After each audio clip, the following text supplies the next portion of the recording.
Their first off-roadery 4x4 SUV thing, in fact. Not exactly outlandish styling, but striking enough to make the builders round our way wake me at 7 AM for a poke about. Thanks, guys. It has a, well, athletic, resilient look to survive harsh and hostile places, I suppose. But the Touareg is going to have to survive in much posher environments because VW is treating this as their luxury car.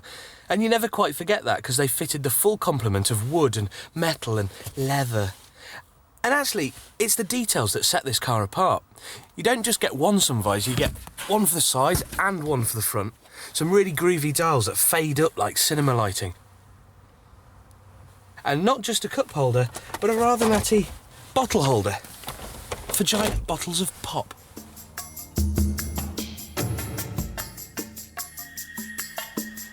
There'll be a 2.5 litre diesel, a petrol V6 and also a petrol V8. But this one, the flagship model, the 50 grand car, well, this has got a V10. You see, says so here. Now that's like a Formula 1 car, but unlike a Formula 1 car's puny 3 litres, this one's got a whole 5. Oh yeah, and it's a diesel. In fact, it's the most powerful diesel car in the world with 308 horsepower. Now, I know diesels aren't cool because they're bought by skinflints, but this one's fine. It only does 23 to the gallon, less than a Porsche 911. So why on earth would you buy one? Well, there's a simple answer, and that's torque, the mysterious measure of a car's grunt. Think about power being the size of your bicep and torque being the length of your spanner. See, the longer your spanner, the easier it is to undo the nut. And the Touareg would undo nuts easily. That 10-cylinder engine devours hills with a massive 553 pound-feet of torque, or, even more impressively for metric viewers, 750 newton-meters. That's more than a Chrysler Viper. And what do you think you do with all that torque? You pull things! Like people carriers that are trying to drive in the other direction. Or the dead weight of an enormous telegraph pole.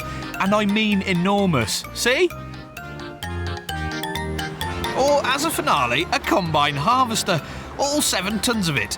Dealt with as if it's just a toy.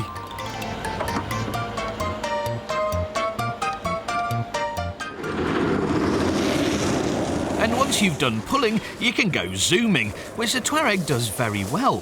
Thanks to clever air suspension, this is one chunky off-roader that corners like a car. Speed is a strong point too. It gets to 62 5.5 seconds faster than the diesel Range Rover, which also happens to cost a couple of grand more. And it's pedestrian friendly. Plastic wings and an aluminium bonnet ensure the softest landings in the class.